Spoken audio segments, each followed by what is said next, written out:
Hey friends, welcome back to psychology special. और आज की जो शॉर्ट वीडियो है उसका टॉपिक होने वाला है ग्रे रॉक मेथड। तो ग्रे रॉक मेथड जो है ये एक ऐसा मेथड है जिसके थ्रू आप अपने बिहेवियर को चेंज कर सकते हो।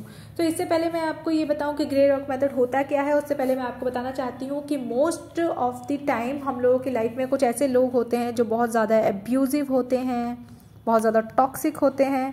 इवन कुछ मैनिपुलेटिव लोग भी होते हैं जो अपने तरीके से हमें मैनिपुलेट करने की कोशिश करते हैं।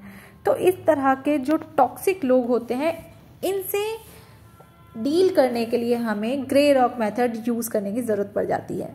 सो ग्रे रॉक मेथड हमें क्यों यूज़ करना है? ग्रे रॉक मेथड जो है this is a type of a behaviour modification technique. ये एक बिहेवियर मॉडिफिकेशन टेक्निक ही है कि हम अपने बिहेवियर को किस तरह से मॉडिफाई कर लें सो दैट इस तरह के लोगों से डील करने में हमें कोई प्रॉब्लम ना आए। क्योंकि अगर हम ऐसे एब्यूजिव, टॉक्सिक और मैनिपुलेटिव लोगों से डील करते हैं तो इससे हमारी मेंटल हेल्थ तो ख़राब होती ही होती है, साथ में हमारी इमेज ख़राब होती है और हमारी फिजिकल हेल्थ में भी असर पड़ता है।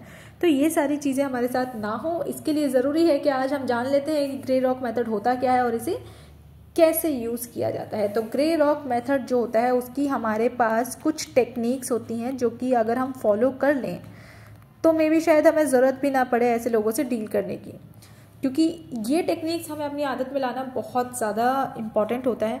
तो इसके लिए सबसे पहली टेक्निक हम यूज़ करते हैं अवॉइड आई कॉन्टैक्ट। अगर कोई भी ऐसा इंसान आपसे बात कर रहा है जो कि बहुत ज़्यादा टॉक्सिक है या फिर जो आपको टीज़ करने की कोशिश कर रहा है, बहुत मैनिपुलेटिव है, तो उससे आई कॉन्टैक्ट मत करिए। क्योंकि आप जितना उससे आई कांटेक्ट करेंगे उसे लगेगा कि आप उसकी बातों में इंगेज हो रहे हैं, आप उसके अंदर इंटरेस्ट ले रहे हैं, एंड देन वो और कोशिश करेगा आपको मैनिपुलेट करने की, आपको कुछ ना कुछ ऐसा मैनिपुलेट करेगा कि आप उसी की बातें मानेंगे। लाइक कई बार होता है ना कि हमारे साथ में कुछ ऐसे लोग होते हैं जो हमें इस तरह से हम पता नहीं क्या क्या चीज़ें समझा देते हैं कि हमें लगता है कि यार ये जो कह रहा है वही सही है, शायद हम गलत थे। इस तरह के लोगों से बचने के लिए आपको उनसे आई कांटेक्ट नहीं करना है। Then the second thing is not getting emotional.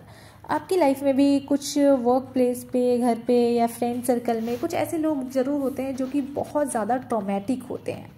इतने ज़्यादा ट्रॉमेटिक लोग होते हैं जो मेंटल ट्रॉमा देने से आपको बिल्कुल भी पीछे नहीं हटते हैं। तो ऐसे लोगों की बातों पे आप इमोशनल ना हो।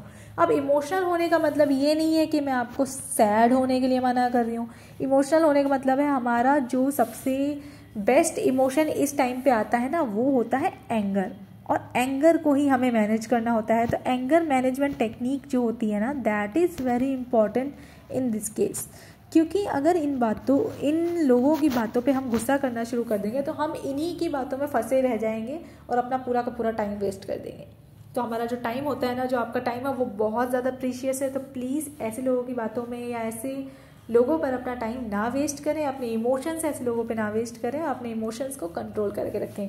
तो यहाँ पे अगर मैं आपको सेकंड पॉइंट ये कहना चाहूँ, नॉट गेटिंग इमोशनल को अगर मैं एक पॉइंट का नाम दूँ तो मैं बोलूँगी इमोशनल मैनेजमेंट करें। आप अपना इमोशनल मैनेजमेंट या इमोशंस को कंट्रोल करना सीखें कि किस तरह से आप अपने इमोशंस को कंट्रोल कर सकते हैं कि हर किसी के सामने आप इमोशनल नहीं होंगे।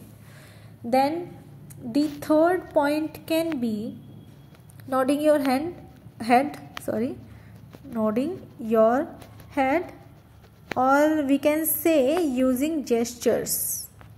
तो मैं यहाँ पे जेस्चर्स यूज़ करने की बात क्यों कर रही हूँ? नॉर्मली भी तो आप लोग कोई भी कम्युनिकेशन करते हैं तो जेस्चर्स तो यूज़ करते ही हैं, बट यहाँ पे मैं जेस्चर्स यूज़ करने के लिए इसलिए कह रही हूँ, ट्राई नॉट टू स्पीक।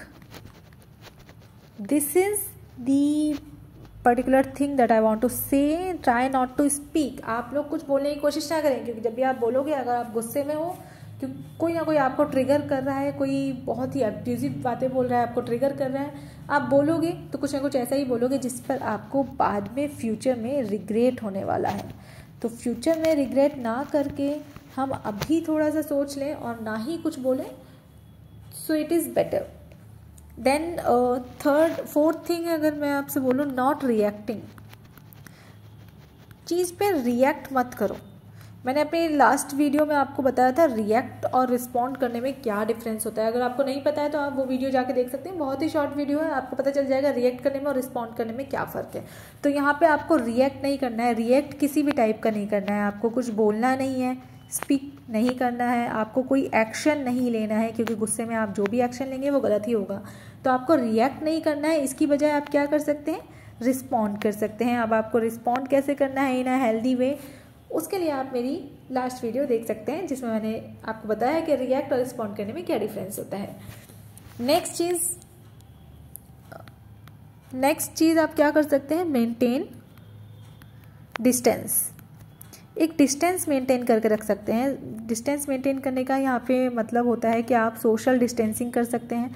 अब सोशल डिस्टेंसिंग वो कोविड वाले टाइम वाली नहीं है कि आप किसी से भी बात नहीं कर रहे हैं, आप दूर भाग रहे हैं, आपने अपने आप को एक रूम में बंद कर लिया है। This is not a type of social distancing I am talking about here.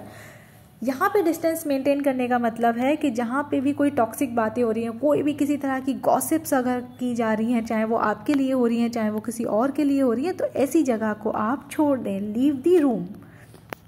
उस जगह को छोड़ के चले जाएं, अपना टाइम बचाएं और हेल्दी या प्रोडक्टिव वर्क में अपना टाइम यूज़ करें, यूटिलाइज करें।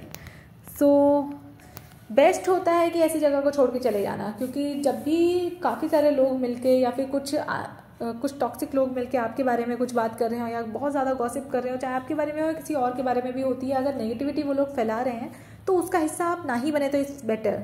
आप उस जगह को अगर छोड़ के चले जाते हैं, अगर थोड़ा सा डिस्टेंस मेंटेन करके रखते हैं, तो इससे काफ़ी हद तक ये गॉसिप्स आपके लिए तो एटलीस्ट कम ही हो जाती हैं। नेक्स्ट थिंग अगर मैं कहूँ that 6 yes, don't engage in any type of gossips। किसी भी तरह की जो गॉसिप्स हैं उसमें आपको इंगेज नहीं होना है, क्योंकि अगर आप भी गॉसिप्स में इंगेज हो रहे हैं देन आपके लिए भी गॉसिप्स की जाएगी। एंड दिस इज़ 100% ट्रू कि अगर आप किसी और के लिए गॉसिप्स कर रहे हैं तो आपके लिए भी गॉसिप्स होंगी ज़रूर, और फिर आपको बुरा लगना ये तो सही नहीं है यार। Then 7th and the most important thing is maintain boundaries। तो बाउंड्रीज़ मेंटेन करना बहुत इंपॉर्टेंट होता है। बाउंड्रीज़ को आप पहले से सेट कर सकते हैं अपने, क्योंकि कई बार क्या होता है, ज़रूरी नहीं है कि बाहर के ही कुछ लोग या कोई टॉक्सिक लोग, मैनिपुलेटिव लोग ही आपके बारे में कुछ ऐसी बात कर रहे हैं या आपको इस तरह से टीज करने की कोशिश कर रहे हैं कि आपको बुरा लग रहा है। कई बार क्या होता है कि अगर फ्रेंड सर्कल में या फिर फैमिली में भी आप बाउंड्रीज सेट करके रखेंगे पहले से, तो ये सही रहेगा। क्योंकि कई बार क्या होता है कि मजाक में लोग कुछ ऐसी बातें कह जाते हैं कि जो कि हमारे दिल को लग जाती हैं, और फिर वो बातें सिर्फ हमारे दिल को ही नहीं लगती हैं, वो हमारे दिमाग को भी लग जाती हैं, और फिर हमारा जो ब्रेन है वो पता नहीं क्या क्या चीज़ें, हमारा माइंड बहुत सारी चीज़ें खिचड़ी पकाना स्टार्ट कर देता है, एंड वो हमारे लिए बिल्कुल भी सही नहीं होता है। तो इन सब चीज़ों को क्लियर करने के लिए, अपने माइंड का क्लटर क्लियर करने के लिए हम क्या कर सकते हैं, we can use grey rock method. Grey rock कोई पत्थर नहीं है जिसे फेंक के मारा और सब कुछ क्लियर हो जाएगा। तो ये मेथड जो है, इसके बेनिफिट्स भी बहुत सारे हैं, तो इसमें चैलेंजेस भी बहुत सारे आते हैं। अब इसका जो मेन जो चैलेंज होता है वो क्या है कि इनिशियल डिफ़िकल्टी आती है। स्टार्टिंग में जब आप ये स्टार्ट करेंगे ना मेथड यूज़ करना, तो आपको बहुत ज़्यादा प्रॉब्लम्स भी आएंगी, डिफ़िकल्टी आएगी स्टार्टिंग में।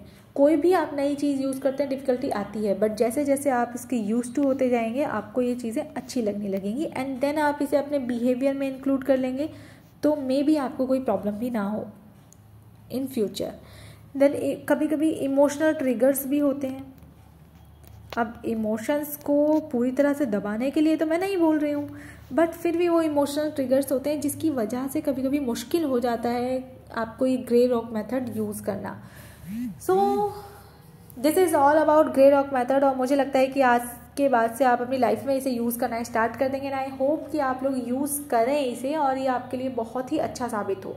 अगर आपको मेरी वीडियो पसंद आई है तो मेरी वीडियो को लाइक करें, शेयर करें एंड मेरे चैनल को सब्सक्राइब करें। मिलते हैं नेक्स्ट वीडियो में नेक्स्ट अच्छे से टॉपिक के साथ। तब तक के लिए bye bye and thank you.